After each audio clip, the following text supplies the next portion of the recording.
Welcome to another edition of Why Are You Awake? My name is Paul Farahvar. I'm your host. This is a show where we talk to people who are up late at night and people who used to be late at night. That's what we do. That's what we do on this podcast. This week we have comedian Joe Kilgallon. Check him out. Follow him. Check out his website, Let's Get Dumb. And also follow me. Follow me on my website, paulfcomedy.com. It's going to be right there. You can see all my upcoming dates. Follow me on Instagram, Paul Farahvar. And more importantly, check out our sponsors. Hey gang, as some of you know, I used to be a practicing lawyer in Chicago. I no longer practice, but from time to time, I need a lawyer.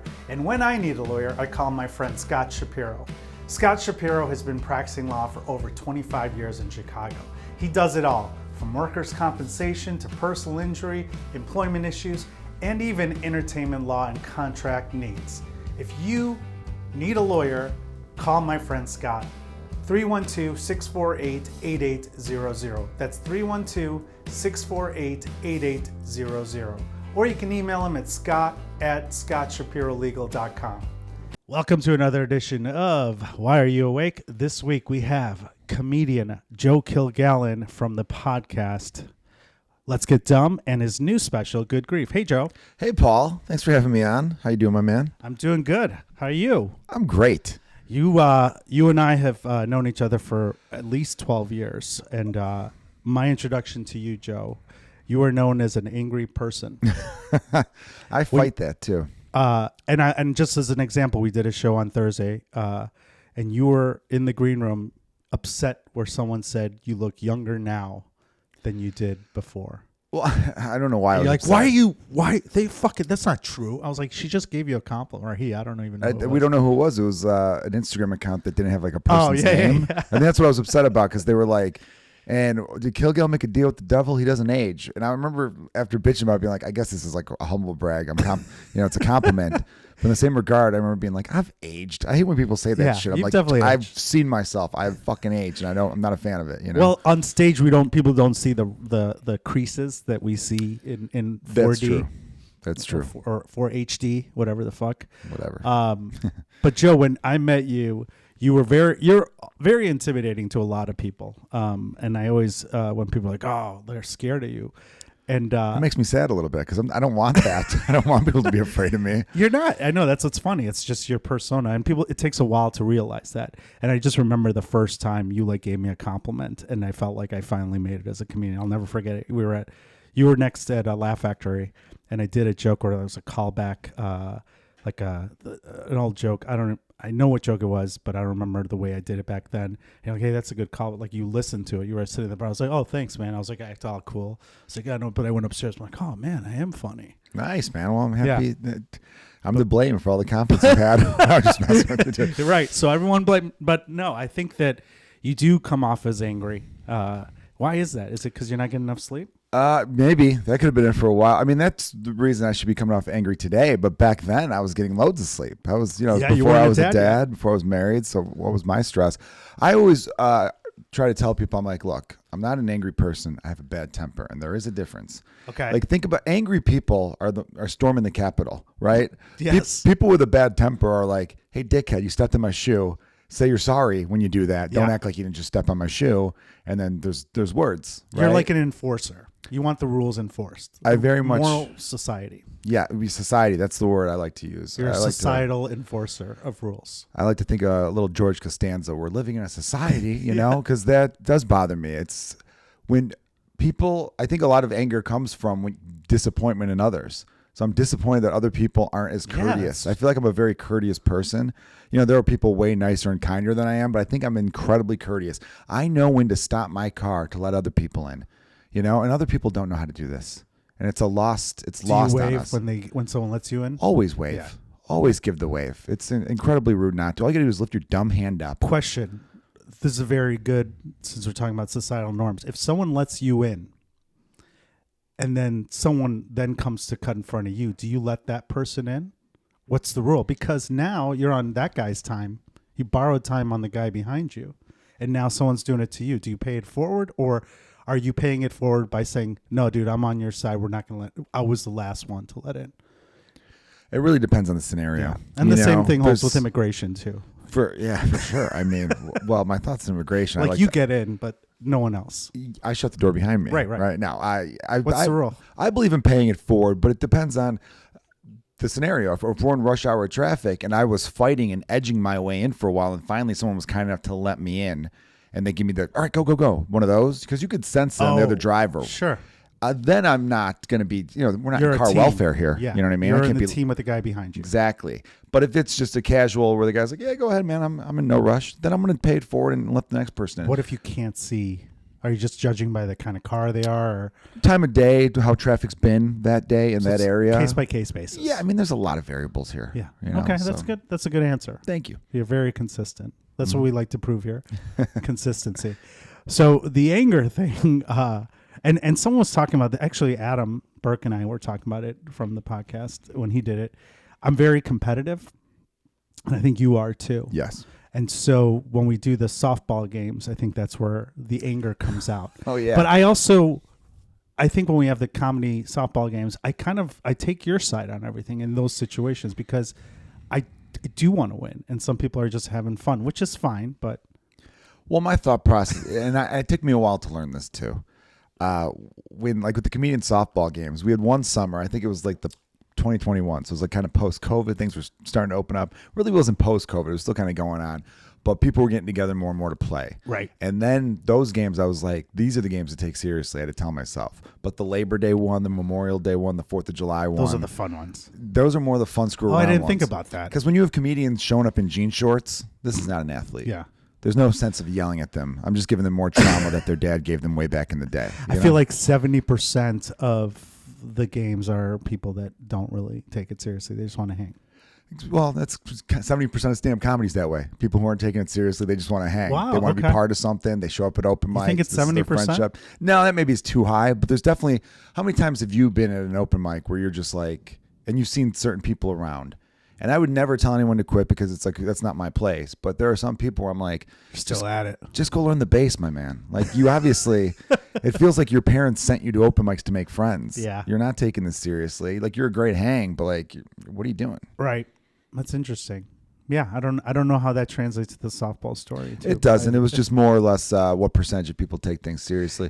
Because most people are like, it's 16-inch softball. Why are you and Paul taking it seriously? Yeah. I'm like, because that's it's all a I game have now. That's all we have now, right? For competition wise, like I don't play sports anymore, so it's like all I have. Well, I think sports are more fun when people are taking it seriously. That's when you're going to see diving stops. You're going to see people hustling their ass off.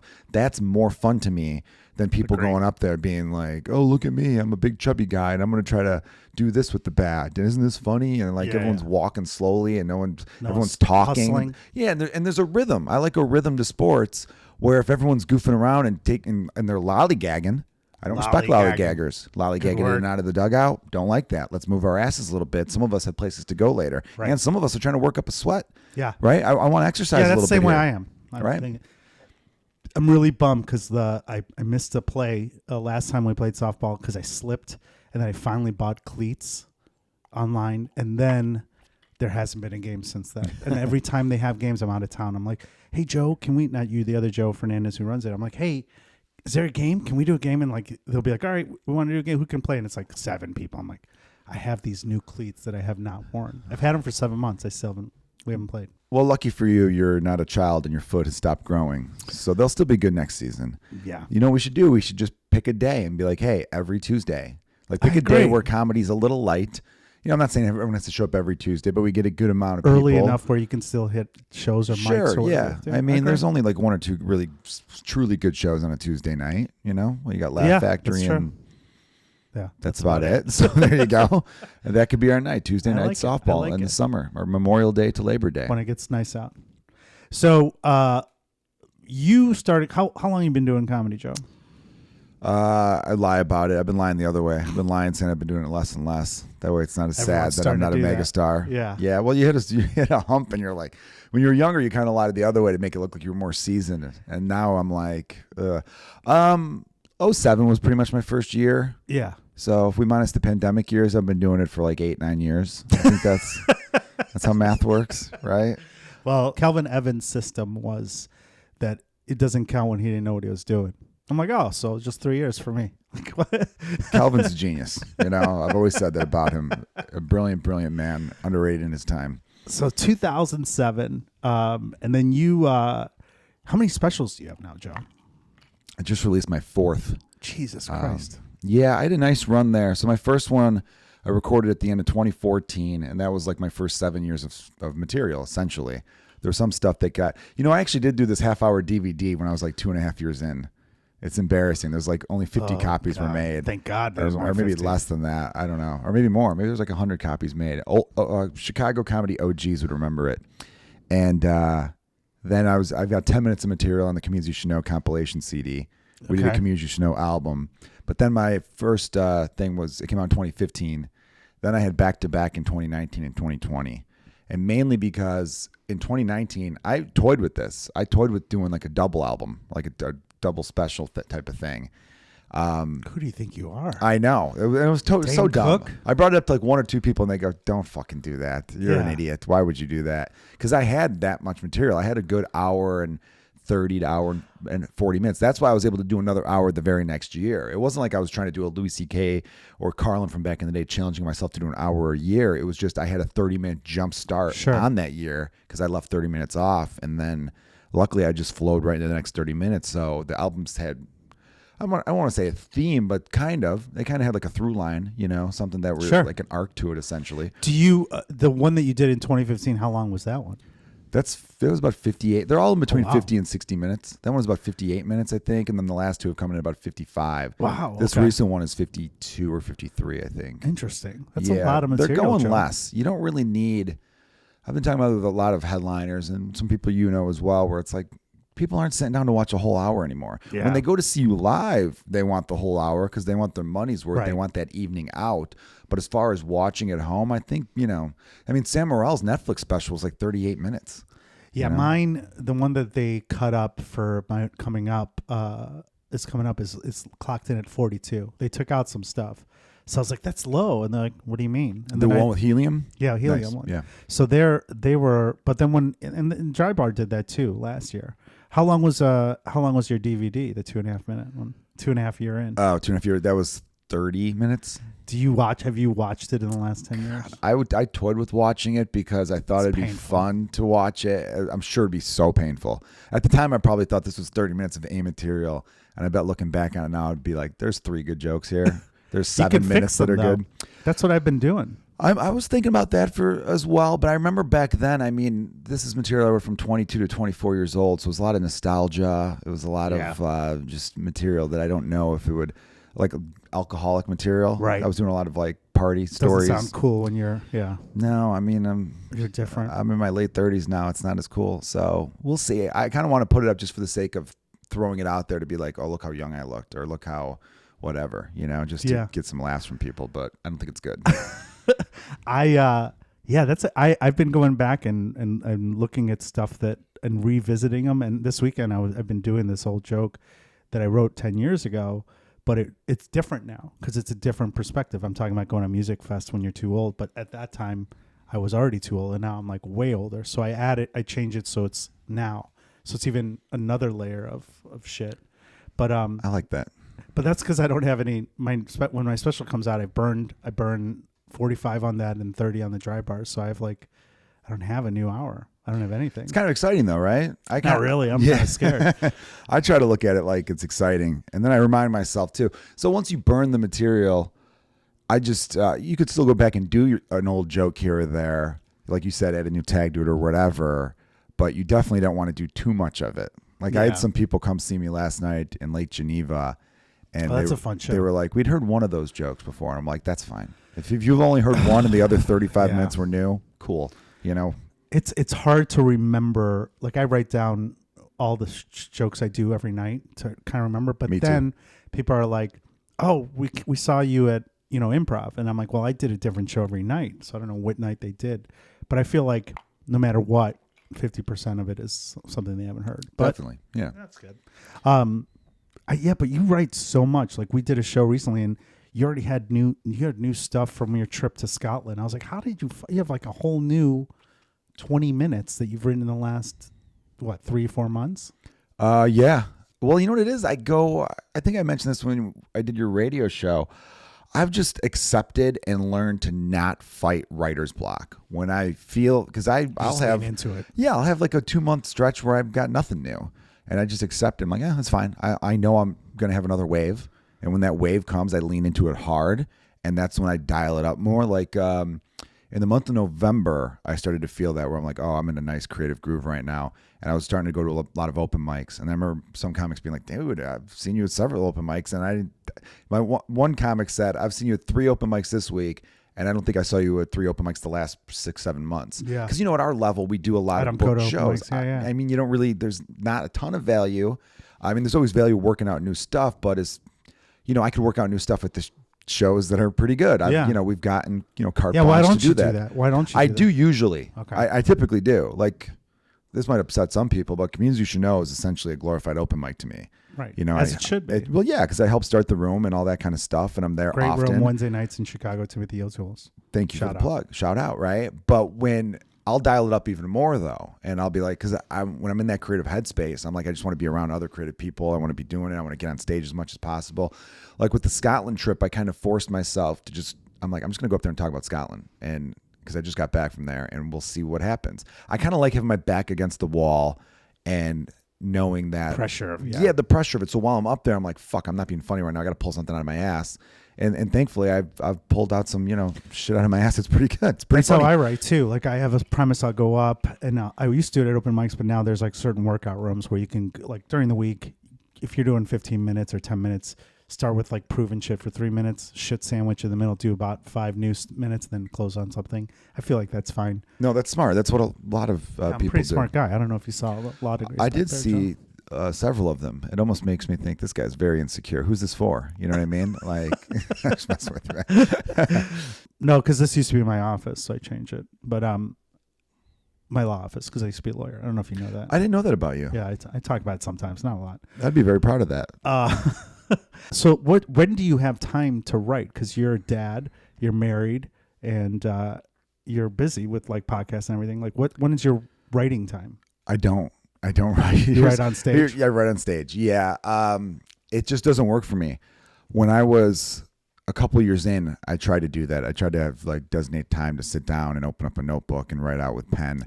I can't type. I'm not some comedians who will type stuff out. I just can't do that. And it always felt forced. It always felt very forced to me. And I could hear it in other comics. Every now and then I'll hear a comedian where I could tell they thought of a funny thought and then their brain immediately was like, well, now I have to write a joke around this. And it's like, just do it. Share your experience. Because a lot of times it's the experience that's funny. Like the show Seinfeld was such a mega hit. And a lot of the stuff in those scripts wasn't funny on paper, but the situation was funny. I mean, hence situational comedy, sitcom, is that it's like, holy fuck, that's a crazy thing that happened. And so a lot of times I'm trying to share the crazy thing, like with the Scotland trip. You know what I mean? I told a story about the bartender telling me, well, it's not really, we don't really call it scotch, it's just whiskey to us. And I'm like, oh, he's like, yeah, if you go to China, do you order Chinese food or is it just food? And I'm like, all right, dude, let's calm down, Braveheart. Like, it's just a natural like thing. Right. And, people seem to identify or like that joke a lot. But I'll hear comedians where I'm like, it sounds overwritten. And when it's overwritten, the audience senses it. Mm-hmm. I've seen audiences just kind of like, oh, yeah, funny little anecdote there. But there's no like authenticity behind those. So that's why when I think of something funny, I will kind of like jot down a couple words of it to remind myself like, oh, that's funny. And then I'll take out the notepad and write down like 2 or 3 words. Then I take those 2 or 3 words because I'm thinking about it the whole ride to the show. Then I'll go up there and just kind of talk it out. And then I figure out where the beats need to be. Do you record your set and listen to it? No, I should do that though. That's insane. I don't do that. See, if you don't write, which I understand, I'm the same way. I don't write up top, or I write like an outline and then I'll work it out. But I record it and then I write it. I write what worked. Yeah, I don't know. I just kind of have this confidence that I'll get there. It'll get there, and if it doesn't get there, then it wasn't that good, and then I just ditch it. Must be nice. I guess. You know what helps too? This is for the comedians listening. Try to become good friends with someone who has a steel trap of a memory. For me, that guy has been, from almost my entire comedy career, Marty DeRosa. Marty DeRosa has an unbelievable memory, and he'll come up to me every now and then, like every 6 to 8 months, it feels like he'll say, hey, how come you don't do this joke anymore? And it's a joke that's not on any special or anything. Wow. And then I'm like, oh, because I totally forgot it existed. That's why. Yeah. Shit, thanks. then I'll start to do that joke again, and then it'll find a new home, Oh, or it yeah. evolves, or it's better, because I've given it some time. Interesting. So you don't write the traditional way. You don't record, which is stupid in my opinion. No, you're probably right about that. I am right about that. What are you doing late at nights? Are you still a night owl now? Yeah, I'm still. I prefer being up late at night. Well, when I'm not out at shows or hanging out after shows. So Friday night I was off this past Friday. Great comedian Nate Craig was in town at the Lincoln Lodge, so I went over there to catch. I was able to catch like the last 15 minutes of his set. And for the listeners, look up Nate Craig. He's got a few specials out. He opens for Bill Burr on the road and stuff. So I went there to hang out with him and Natasha Pearl Hansen and Jake Snell. Yeah, for a second I almost said Jake Wells. Henson. And I'm like, I know his name isn't Wells. What am I doing? He's so funny too. Good dude. Yeah. And then, a few other friends were there. So yeah, just hung out with them. And then before I know it, 1:45 at night. Are you boozing? Yeah. Okay. Not like hard though. I've gotten more adult about my boozing, where I know how to sustain. I know when I need to mix in water. I know when it's like I'm gonna nurse this beer for the next hour. I just like the social atmosphere of it. Sure. One of my favorite quotes. I was a huge Nirvana fan. Still am. Still love Nirvana. Still a huge Kurt Cobain fan. But I'm also a big Oasis fan. We know that. And and I remember, you know that. And I remember Noel Gallagher, who was a Kurt Cobain fan, but he didn't like the song "I Hate Myself and I Want to Die," which was a Nirvana song that was on the Beavis and Butthead soundtrack, actually.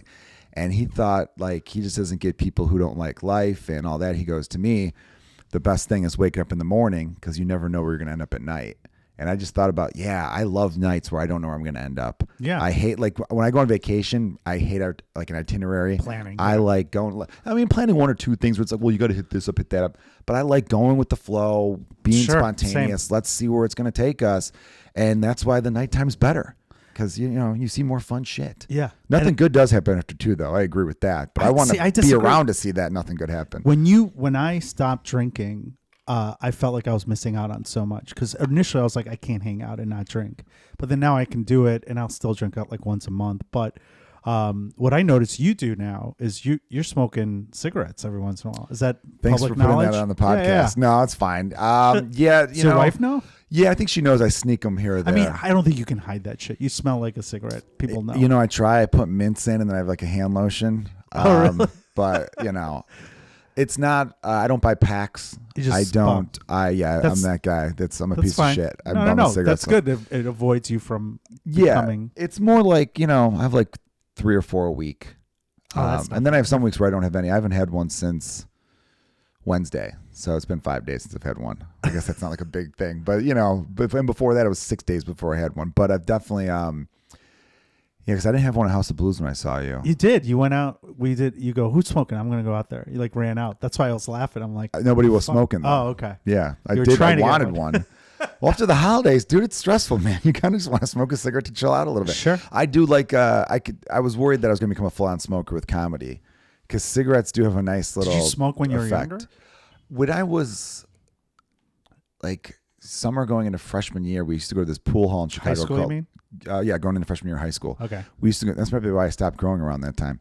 We used to go to this pool hall called Chris's Billiards. It's on Milwaukee Avenue. They actually shot The Color of Money with Paul Newman there. They shot The Hustler there, also with Paul Newman, I believe. Yeah, he's in both. And that pool hall did not care. They were not carding anybody. So me and my 14, 15-year-old friends, we would get a pool table. It's got like 48 pool tables, like as far away from where all the action is, where all the old guys who were gambling like crazy were, and would chain smoke while playing pool. Oh. And Newports were the cheapest cigarettes. So we bought those. Those are so gross. I know. Well, yeah, I don't think they were menthol. They were just regular Newport. Okay. Yeah. My bad. But they were, we're kids, so we're just cheap. And then so that was for a while. And then I remember when I started high school, there was some kids who would sneak cigarettes in the alley. Yeah. And I didn't know. So I went to a Chicago public grade school, but I went to an all-guys Catholic high school. So I didn't know anybody at the start of high school because nobody from my grade school went to my high school. So I was kind of trying to figure out, like, who am I going to hang with? So I remember when I heard, oh, some kids are going over there to smoke. I'm like, I'll go over there, have a couple. But then slowly I kind of peeled away from that and I stopped smoking. I dipped for a little bit. I dipped. Yeah, because I played high school baseball. Yeah. Everyone dipped. I dipped and then I switched to chew, like actual Red Man chew. Oh, I couldn't do that. Insane if you think about it. Mm-hmm. You can't get chew in the city. There's like 2 places that I could get it. In the proper city, suburbs you can get everywhere. But like the 7-Eleven on Armitage was the only one that would have Red Man or Levi Garrett was the other brand I used to chew, but I stopped. That's all you do. Fun stuff. Yeah. Just the mistakes you make when you're young. So were you a night owl when you were a kid, or Yes. were you like? No, yeah. And here's So go ahead. my dad got me into being a night owl. So what my father would do How late are we talking? How many years? when I was 4 years old, Holy shit. 3 to 5 years old, I want to say, maybe not 3. I can't remember, but I do remember staying up very late with him because my dad worked for the Chicago Park District. And my parents divorced when I was around 5. So I think this was right around the time they divorced, maybe a little after. So maybe from like age of 4 to like 7 before I started first grade. When I started first grade, that's when they're like, no, you need a proper bedtime now. But maybe in the summer, it didn't matter. Anyway, so my dad, because he would get home from work at like 9:30, we had babysitters a lot. He missed us. So he would keep us up with us. Yeah. And his theory was that he wanted to sleep in. So by keeping us up late, we would sleep in. That's a great move. So I literally would watch reruns on, back then it was called channel WPWR channel 50. Oh, yeah. Now it became like UPN network. Now it's something else. All that kind of stuff. But in Chicago at the time, it was that. And we would watch from 10 to 10:30 was Family Feud, because we'd watch like the WGN News from 9 to 10. 10 to 10:30 Family Feud. 10:30 to 11 was Sanford and Son. Yes. And then 11 to 11:30 was All in the Family. And then 11:30 to midnight was The Odd Couple. Okay. And usually I would fall asleep halfway into The Odd Couple. My sister would always fall asleep late. before 11:30, but I would try to make it till midnight. And I remember being like, because my sister was older, I'm like, oh, I'm cooler. I could stay up later than my older sister, and I stay up later, and she falls asleep. I thought I was a badass for that. But yeah, so he kept us up late. So I think that's what started me being a night owl. What about when you went to high school? Where you're all boys school? Were you still staying up late on the weekends or weekdays too? Or weekdays? No, because I was playing sports and I was just tired. I'd crash. Yeah. But, I prefer to stay up late. You know what I did? This is funny, too. In grade school, like 4th, 5th grade, Baywatch would be on in reruns at midnight. Oh, no. And I was a huge Pamela Anderson, Yasmin Bleeth guy. So I would stay up late to watch reruns of Baywatch from midnight to 1 a.m. during the school week, because it was Monday through Friday. It was on at midnight. And I hadn't seen the early seasons, and they were rerunning the early seasons, because I got into Baywatch like season 3, 4. When that Australian lifeguard came over. So I was like, I got to catch up on the Nicole Eggert episodes. I got to catch up on, Eggert was on there too, yeah. Yeah. So I was really into, I had a Pamela Anderson poster. Such a good show. The drama is underrated show. Okay. These were lifeguards. Have you watched shark it recently? attacks. No, I'm sure it doesn't hold up. It doesn't hold up. The music was cheesy as hell, but I remember liking the music. I don't think I ever watched the full episode. Well, how can you say it doesn't hold up? Because I tried to watch it. And then during COVID, I went back and watched all these shows from the 70s, 80s, and 90s. And certain shows are just so bad. Some are really good. Some hold up. But that one, no, I couldn't watch it. I tried to, because I was like, oh, maybe like David Hasselhoff. I went on like a little David Hasselhoff kick. Like I watched Knight Rider. So bad. So bad. It doesn't even make sense. I don't know how as a kid, I can't follow it now. I'm like, wait, if he's the bad guy, like it doesn't, there's like so many twists that don't make sense. They just wanted to confuse people. It was the car. The car was the star. Yeah. Kip? Was that the guy's name? Or Kit? And then there was an evil brother car. That was like Cat or something. And the voice of the car was Mr. Feeney in Boy Meets World. Oh, I didn't know that. Yeah, same actor that did that. Interesting. Yeah. So what was there ever a time where you weren't up late at nights? Like, did you ever have day jobs where you had to go to bed early and shit? I did have day jobs where I had to go to bed early, but I didn't do a good job waking up. So, like, I never had serious enough day jobs where I'm like, if I don't wake up early, or, I never had a job like you where you were a lawyer. Yeah. When you're a lawyer, it's a career, right? So I remember like I had a summer job working for the Cook County Board of Pension when I was in high school and college. Summer only. You know what I mean? And, so I'd show, and I was in the back. No one ever saw me. So I could take naps. Dude, but I had a job working, it was for a company called Chicago Liquidators. They've since changed their name to something else. But it's still in existence. It's over off of Armitage and Ashland. So I had a warehouse gig in my 27 to 28, 29, and I'd drive around a forklift and stuff, and it was shipping. We were all shipping stuff. So we'd gather boxes, and it was this big warehouse. And don't you have to be in the union to drive a forklift? No, you don't. You should be. And I'm pro-union, but I was not. And I remember showing up hungover all the time because I would do shows, comedians you should know, at Laugh Factory and Lincoln Lodge. and throwing up in like cardboard boxes and being like, I'll throw those out later. And, Ship that or, out. or I would take the part where they're like, all right, who wants to go up to the 4th floor and gather up all this stuff? I'm like, I'll do that, because I knew if I did it real fast for like 8 minutes, I could then take a 20-minute nap, and nobody's going to come up to the 4th floor to check, because the 4th floor was a bitch of a place to get to, you know? Yeah. You can always find ways to sleep at any job, even when you have a career. Oh, I slept under the desk when I worked for the county. I did that. And someone remember pulling their like chair up underneath. I'm like, what the fuck am I gonna do? Like, how am I gonna get out of there? When I started my own law firm, when I quit my law firm originally, and I still was doing comedy, I bought a couch for my office. So I'd go to court at like 8:30 in the morning. If I did shows the night before and hung out late, I would just go. I'm like, close the door. I'm like, I'm gonna be sleeping for the next hour and a half. I'd sleep from like 10:30 to noon, and just get a nap in, get sleep in. So you can do that even in real jobs. You can, there's always a way to find out. Like, I worked at a Menards for a few months when I was like 20 years old, 1920. And, I remember sleeping on like the styrofoam, like this big styrofoam stuff. Excellent. And like, insulation. I Look was at us sleeping on slackers. that. Yeah. I just always knew how to slack off for stuff. But fortunately, I've never had a job where it was like, I have to get my 8 hours of sleep. I have to be presentable in the morning. I have to put a suit on. I have to do all this kind of stuff. But if I've had jobs where I'm like, all right, I've fucked around a lot this week. Tomorrow I'm going to make sure I'm okay. But for the most part, I've been fortunate, So if you're not hanging out late night drinking at the Lincoln Lodge or Laugh Factory, what are you doing if you're up? Do you fall asleep if you have nothing to do, or you just stay up anyway and just dick around, or are you productive? Do you do anything like, I know you don't write, but... No, but I think, and to me, thinking is writing. You know what I mean? Like, as so you're comedians, just staring at the fucking TV thinking? I try not to. I try to get sleep because I'm so desperate for sleep. I've got 2 kids, and I wake up early now, right? Because I have to get them out of the house. How are you getting? How many hours of sleep do you need? This past week, I've probably gotten 4 or 5 hours of sleep a day. Jesus Christ. Yeah, man. It's gonna catch up to me soon, I'm sure. Oh, it is. I've gotten better at it though. Like, so when I don't have a show. So say like, okay, I don't have a show next Tuesday. I'll try to fall asleep by 11. Okay. So I'll sleep 11 to like 6:30. Yeah. So that's I think pretty you can good. make up. I feel like days where I don't sleep for a couple days, I can make it up. Oh yeah. Like if I'm headlining a club on the road, like I'll be in St. Louis next weekend, and I didn't bring a feature, because there's sometimes where I'm like, I'm not going to bring anyone because I want to. Because then you got to entertain and hang out with them. Exactly. Which is fun a lot of times. But if I know I need the rest, I'll literally sleep all day as much as I can. I'll wake up, dick around on my computer, do comedian stuff, edit a clip, and send an email out. Go to the shows. Right when the shows are over with, go right back to the hotel. I'm not doing sightseeing. Yeah. You know what I mean? I'm not doing any of that. There's nothing to do on the road.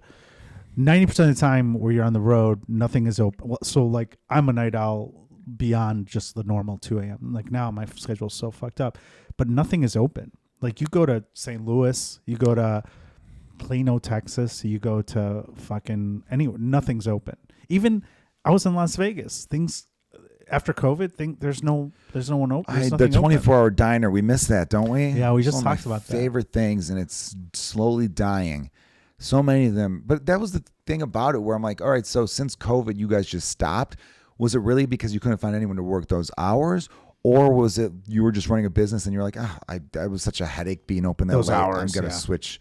Yeah, that could be it too. But I miss those, man. Getting French toast at 1 a.m. is awesome. And we talked about this before, but that Hollywood place on North in Ashland, Hollywood Grill. They're like trying to be a legit business. They close at like 6. No, you're worth hours. Know what people want. Who are you going to compete with? You think you're going to compete with like the nice brunch places?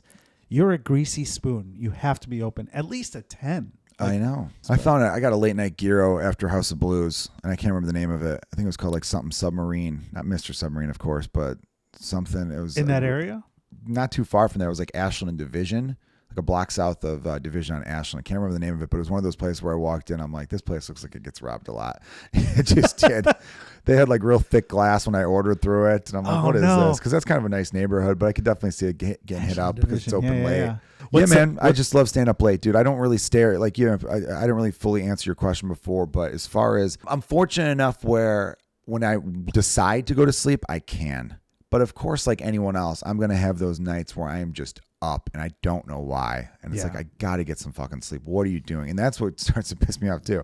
Like every now and then my wife will get into a story because I just told her a story. So of course it's natural for her to be like, oh, I got a story too. And then sometimes halfway through the story, I'll be like, oh, fuck.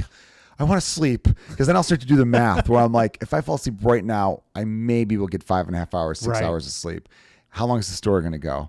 Is this the type of story that when it ends, I could be like, okay, and then I could go to sleep, or do I have to engage further with you? You know what I mean? And it's not just her. It's anyone you tell stories with. You're kind of like say you're trying to leave the bar to go get your late night food, and someone tells you one last quick story. Like, I got to get out of here. I'm really good at not engaging where I like walk into a conversation and I feel like life is too short where I don't have to be nice anymore. Maybe that's why people hate me, but like they'll be in a conversation. I'll be like, you guys are talking about like plants or something I don't give a fuck about. I'm like, all right, I'm just going to walk out of this situation. And sometimes people like, I remember Maddie Ryan and someone else was talking about something and I walked up because we're talking about this. He like gave me the background. I'm like, oh, cool. So I do it. Yeah. And he's just like, what? I could tell he's like, this guy's a piece of shit. I don't even think that's a piece of shit move. If it's a subject you don't like and you have nothing to add to the conversation, then but those are the situations where you get into a lot. And when I'm dating someone, sometimes I'll just be like, tell me about your day while we're sleeping so I can fall asleep. And then I know that's rude to say, but it does help me like calm me where I don't have to engage. If I'm not interested in the story, like if they're talking about their day as a teacher or something, you're like, okay, cool. I could listen passively and just kind of like tune out and calm down because I don't have to be like, oh, what happened? Like, you know, when you're telling me a story, I'm like, I want to hear what happened when you were at the Funny Bone or whatever. But like if someone's talking about, oh, I had this kid, he got sick and I had to send him to the nurse or wherever, it's like, what the fuck? I'm just trying to fall asleep. This is great. But you don't have to be an active that's listener. your go-to example. Someone pouring their heart out about a poor sick child. I didn't want to tell the real story because then the person will be like, you fucking asshole. I hear you. But I had to come up with some job that I know nobody that's a teacher that I date. So that makes sense. Oh yeah, you date around a lot. Not that you're a whore, but like, you know, you're dating a lot. Retired fuck boy is what I like to say. Retired fuck boy? Retired fuck boy. I had a good run. Not like these young kids that are like. I think when you hit a certain age, you can't be referred to as a fuck boy. Yeah. That's What's the word? Retired. Retired. Former fuck boy. You know what word I like a lot? Womanizer. Womanizer. That just sounds awesome. Doesn't it? It sounds like you're like a fucking robot machine that women want to fuck, right? Yeah, you know. Man-eater and womanizers. They need to have a website. Like she's a woman who's a man-eater meeting a man who's a womanizer. They get together. What's going to happen? CBS Monday nights 8 p.m. There's your sitcom. That was a show Boomerang with Eddie Murphy. Remember, he was a player and then he met his match and he fell in love with her. Boomerang. It was a movie. I remember Boomerang. Yeah. Not good. What are your late night bars? Go-to bars. We got to get out of here. I want to get all the. All right, my all-timer. These are the quick questions. Go ahead. All right, late bars. Late bars. Galway Bay Pub. Right up close there. at 2 though, right? Close at 2. All right, so 4 a.m. bars. You're asking for my favorite 4 a.m. bars? Both. We did the Galway Bay. Where's the 4 a.m. bar? 4 a.m. bar. All-time favorite. I have to go with the Oakwood on Montrose and Damon. It's got a jukebox that's pretty good, and then there's one table. It's a booth that looks like a half booth, but when you slide into it, it's a piano, and nobody realizes it. So I love taking people there for the first time and going, hey, slide into the booth. They slide and go, fucking piano? Holy shit. Well, Because from the outside, it looks like just your typical, like, you know, half Can type. you play it? Yeah. If you know how. No, I remember I used to hang out with this one dude, and he would always play the Office theme, and everyone would be like, yeah. Like, you know, when the Office was super popular, like in 2010. You know what late night bar I'm not a fan of, even though I know this is sacrilegious and a lot of people are going to fucking get mad at me, is Old Town Ale House. I think it's just okay. Oh, man. I love the history of it. I love the artwork. I think it's great. But that jukebox sucks ass. It's all jazzy, bluesy shit that I don't want to hear late at night. I like that music sometimes, but not. I want to hear 90s music. I want to hear some good music. And you know, I go back and forth on that place. There are sometimes I'm in there, I'm like, this bar is amazing. And there are other times where I'm like, very overrated. Especially on weekends where it's just crowded. And like the headliner says, we're going to Old Ale House if someone's out of town. And you're like, now it's going to be a shit show there. In addition to the 50,000 people that were there, now another 20 from Zanies are going to come in. Now it's going to be even more crowded. Well, I'm at the age, maybe you're at this age too, where you're like, certain bars during the week, I love them. But on the weekends, you couldn't pay me to go inside there. We were at a lot of comedians were going to go to a club when I was on the road recently. And I was like, there's no way in hell I'm going to go in a club. They're like, no, we got a table. I'm like, even worse. Like the last thing I want to do is like yell with loud DJ music. Like, are you fucking kidding me? When was the last time you went to like a club with like DJ music? Oh man, Megan Gailey's bachelorette party. I was the only guy at Megan God. Gailey's bachelorette party, and we were in like a clubbing situation where it was how bottle unhappy service were and you? stuff.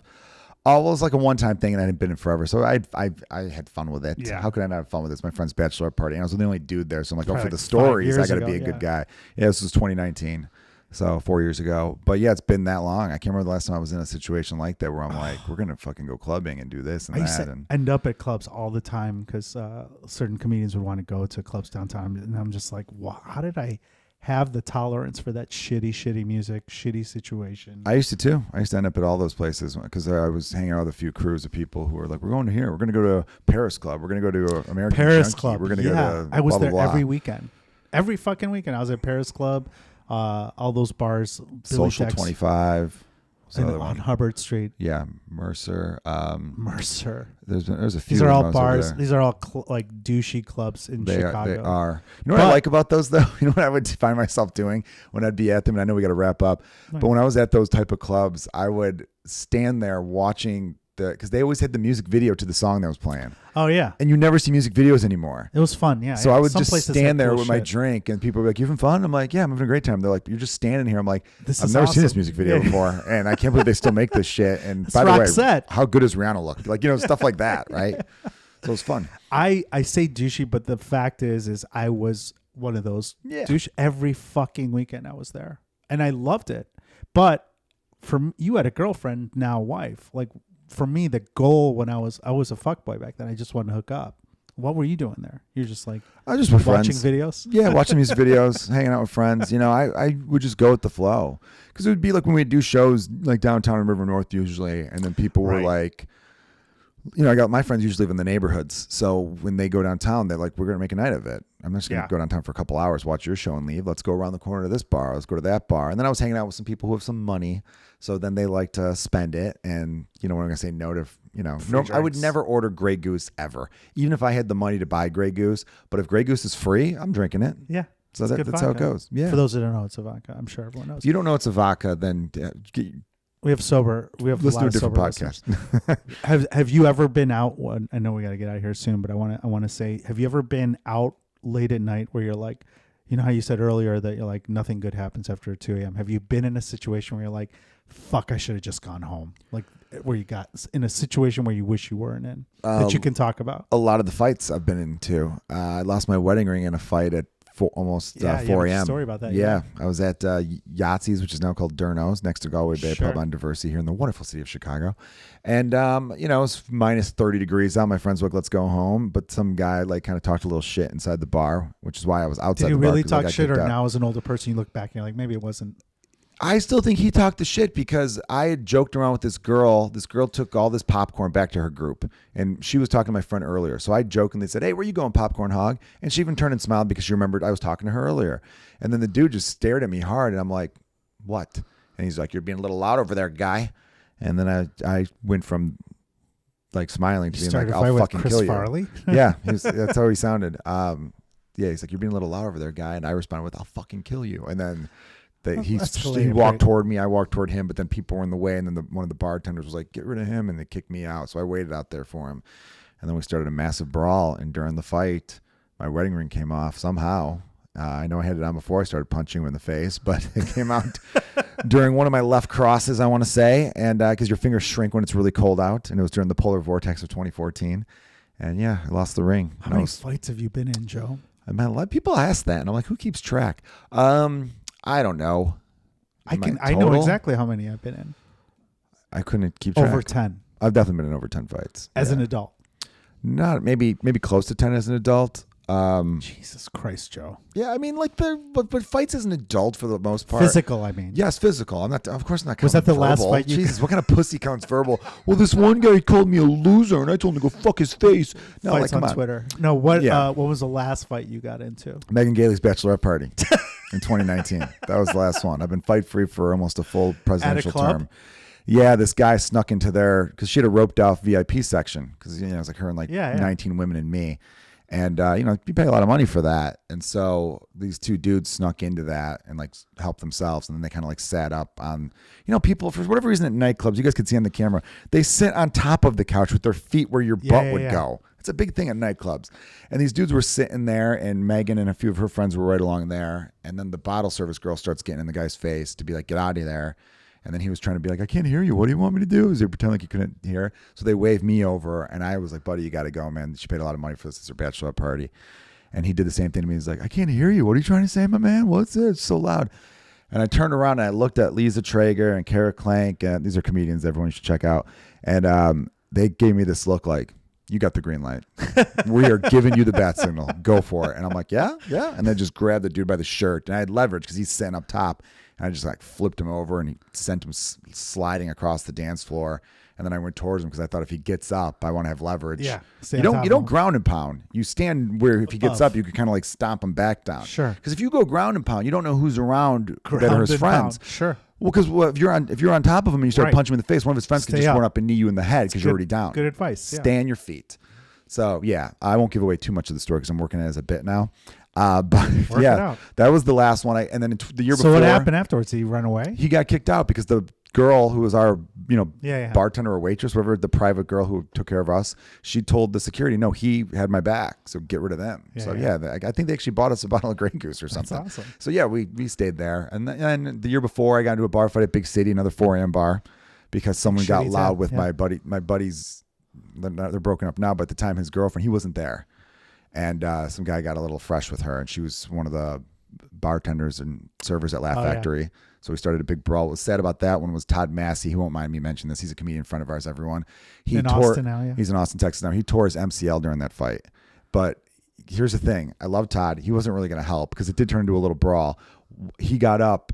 When I pushed the one dude over, he spilled his drink, and he slipped on the spilled drink and tore his MCL. I felt terrible about, but yeah, I mean, I'm like, oh, you should have stayed seated, my man.